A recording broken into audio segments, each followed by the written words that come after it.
ఇది మీకు మీకు ఈ ఈ ప్రశ్న మిమ్మల్ని అడగాలి ఖచ్చితంగా. ఇప్పుడున్న ముఖ్యమంత్రి కూడా కొంచెం ఈ రియల్ ఎస్టేట్ రంగానికి సంబంధించినటువంటి వ్యక్తే. మీరు ఇదే రంగంలో ఉన్నారు, కన్‌స్ట్రక్షన్ ఫీల్డ్‌లో కూడా ఉన్నారు. సీరియస్‌లీ చెప్పండి, ఈ 7 నెలల్లో తెలంగాణ రాష్ట్రంలో గానీ, హైదరాబాద్‌లో గానీ రియల్ ఎస్టేట్ రంగం ఏ విధంగా ఉంది? ఎంతవరకు వీళ్ళే ఒక పేపర్ ఏమో అసలు రియల్ ఎస్టేట్ రంగం విపరీతంగా దూసుకుపోతుందని రాస్తది. ఒక పేపర్ ఏమో అసలు లేనే లేదని రాస్తది. సీరియస్‌లీ మీకు ఐడియా ఉంటది. ఎట్లా ఉంది చెప్పండి?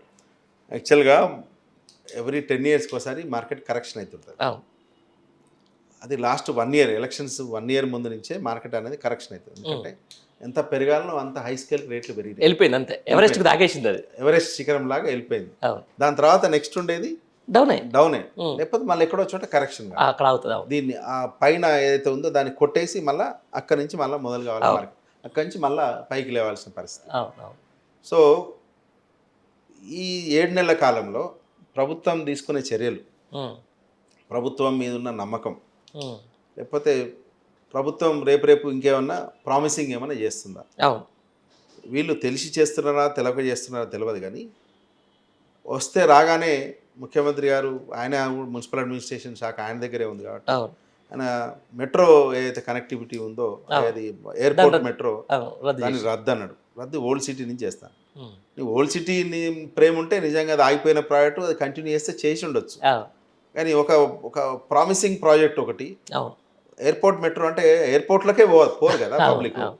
ఎయిర్పోర్ట్లో పోయేటోళ్ళకే మెట్రో అనుకుంటే ఎట్లా? చుట్టుపక్కల ఆ 30-40 కిలోమీటర్లు ఉన్న ప్రాంతంలో 30-40 స్టేషన్లు ఉంటాయి. 30-40 ఏరియాలో ఆవాసాలు ఏర్పడతాయి, బిల్డింగ్స్ వస్తాయి, కన్స్ట్రక్షన్ ఏర్పడుతుంది. ఆ నుంచి హైటెక్ సిటీ కనెక్టివిటీ. అవును. సో ఎందుకంటే అక్కడ సో అటు సౌత్ సైడ్ నుంచి కూడా ఇటు కూడా కనెక్టివిటీ ఏర్పడాలని సార్, భువనగిరిని అప్ టు బీబీ నగర్ వరకు కూడా కనెక్టివిటీ ఏర్పడాలని, ఇటు పటాన్ చెరువు నుంచి ఆ ప్రాంతం కూడా బిహెచ్ఏల్ అదంతా కూడా ఏర్పడాలని. సో ఇట్లా ఒక విజన్ తోటి ఏమో కేసీఆర్ గారు వెళ్తే ఆయన ఏం చేస్తే దానికి ఉంటాయి. ఎందుకంటే ఆయన కదా కేసీఆర్ గారు ఆనవాళ్ళు నామరూపాలు చేస్తాను. ప్రగతి భవన్ పేరు మార్చిండు కానీ ప్రగతి భవన్ లేనలేడు. ఆయన ఉన్నాడు కాబట్టి ఈయనకు ఉండడం ఇష్టం ఉండదు. సాధ్యం అన్న కేసీఆర్ ఆనవాళ్ళే కూడా చేయడం తెలంగాణ అదే అనుకుంటారు. రాష్ట్రమే ఉండదు ఈ లెక్కన అనుకుంటారు అట్లా. అసలు ముఖ్యమంత్రి పీఠమే లేదు కదా. అదే లోగో మార్చుడు, లేకపోతే ఇంకేదో మార్చుడు, దాంట్లో టీఎస్ని టీజీగా మార్చుడు, ఇట్లాంటివన్నీ చిన్న చిన్న ప్రయత్నాలు చేస్తుంటారు. కానీ ఇట్లాంటి రాజకీయం కోసం చేసుకో పెద్ద పబ్లిక్ పెద్ద టీఎస్ టీజీ ఉంటే పెద్ద ఫరక్ పడదు. కానీ ఫార్మాసిటీ ఉంది. ఫార్మాసిటీ రద్దు వేరే 100 ఎకరాలు 1000 ఎకరాల్లో మంచిగా చేసి మంచి నీట్గా డెవలప్ చేసి ల్యాండ్ ఎక్వైరీ చేసి దాన్ని మంచి క్లస్టర్స్ ఏర్పాటు చేసి దీంట్లో ఫార్మా కంపెనీలు వస్తాయి, 1000 మందికి ఉద్యోగాలు వస్తాయి, ప్లస్ మన రాష్ట్రానికి కూడా బ్రహ్మాండంగా ట్యాక్సుల రూపంలో వస్తాయి. ఇవన్నీ అని చెప్పి కేసీఆర్ గారు కేటీఆర్ గారు ఒక విజన్ తోటి ఫార్మాసిటీ చేస్తే దాన్ని రియల్ ఎస్టేట్ చేస్తా అది రద్దు అన్నాడు. ఇక అది పోనీ నిజంగా నువ్వేమైనా కొత్త ప్రాజెక్టు మూసి అన్నాడు. మూసి ప్రాజెక్టు మూసి రివర్ ప్రాజెక్టు ప్రక్షాళన చేసి అది గత ప్రభుత్వంలో కూడా చేయాల్సిందే.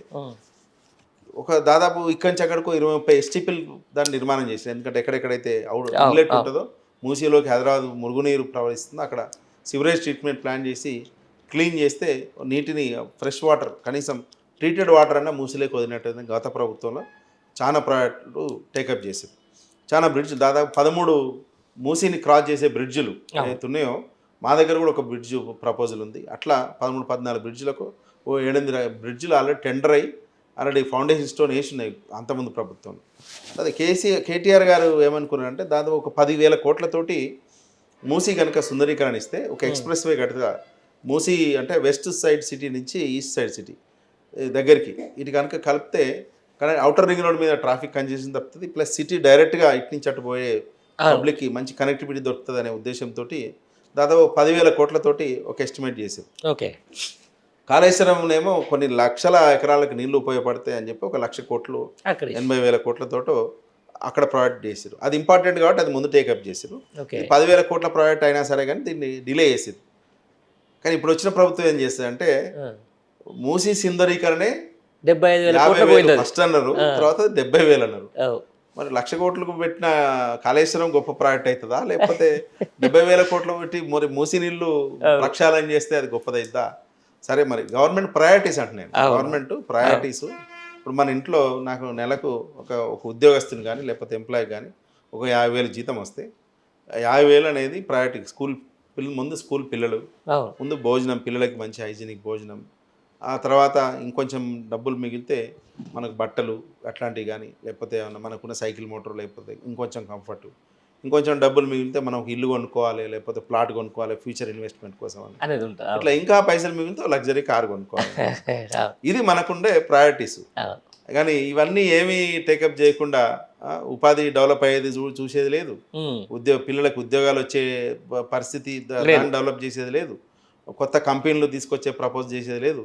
కొత్త ఇన్ఫ్రాస్ట్రక్చర్ క్రియేట్ చేసి పోనీ వాళ్ళతో అక్కడన్నా ఏమన్నా కొత్త టౌన్షిప్లు వచ్చినాయి అవి అన్నీ చేసేది లేదు. ఓన్లీ ఒక మూసి మీద మాత్రం మన ముఖ్యమంత్రి గారు పడ్డారు. సరే అది మేము మూసికే ఉన్నాం కాబట్టి మాకు మంచిది, మా పేజీ కూడా. అవును. ఎందుకంటే మ్యాక్సిమం ఎక్స్టెండ్ ఆయన 4-5 ఎకరాలు వస్తుంది, అవును. 4-5 కిలోమీటర్లు ఉంటుంది మా దగ్గర. మాకు మంచిదే కానీ సంతోషం చేసినా కానీ అంటే విజన్ ఉన్న నాయకుడికి ప్రయారిటీస్ అంటున్నాను. ఉద్దేశం ఏంటంటే ఒక బాధ్యత గల తండ్రి ఇంట్లో ప్రయారిటీస్ ఎట్లుంటాయో రాష్ట్ర ముఖ్యమంత్రి కూడా అంతే ప్రయారిటీస్ ఉండాలి. అంతే ప్రకారంగా రాష్ట్ర బడ్జెట్ అనేది ఆ విధంగా ఖర్చు పెట్టే పరిస్థితి ఉండాలి. రైట్. ఫైనల్లీ అన్న, ఏంటి జక్క వెంకటరెడ్డి ఫ్యూచర్ ప్లాన్స్? జక్క వెంకటరెడ్డి సాధ్యమైనంత వరకు మళ్ళీ పబ్లిక్లోనే ఉన్నిగా ట్రై చేస్తాడు. పబ్లిక్ అవకాశం ఇస్తే, లేకపోతే మళ్ళీ ఎట్లయితే ప్రొఫెషన్ ఉందో ఆ ప్రొఫెషన్ చేస్తాడు. పీర్జాది కూడాని నెంబర్ 1 చేయాలని చెప్పి ముందు నుంచి ఒక సంకల్పం. ఇంకా 6 నెలలు ఉంది. ఆ చివరి రోజు వరకు కూడా పీర్జాది కూడాని అన్ని మున్సిపాలిటీల్లో, దేశంలో, రాష్ట్రంలో మంచి బ్రహ్మాండంగా మంచిగా ఉంచాలని చెప్పి ఒక ఉద్దేశం తోటి ఇన్ని రోజులు అట్లే సాగింది. పబ్లిక్ కూడా అంతే కోఆపరేట్ చేసారు. ముందు కూడా ఇంకా అదే దిశగా కొనసాగుతాం తప్ప ఇంకో పందా మారేది లేదు, ఇంకో విజన్ మారేది లేదు. అంతే, ఫైనల్ అంతే. రైట్ అన్న, it's nights interview with you. Thank you very much. ఇది మొత్తానికి ఫిర్జాదిగూడ మేయర్ జక్కా వెంకటరెడ్డి గారితో ముఖాముఖి. Thank you very much.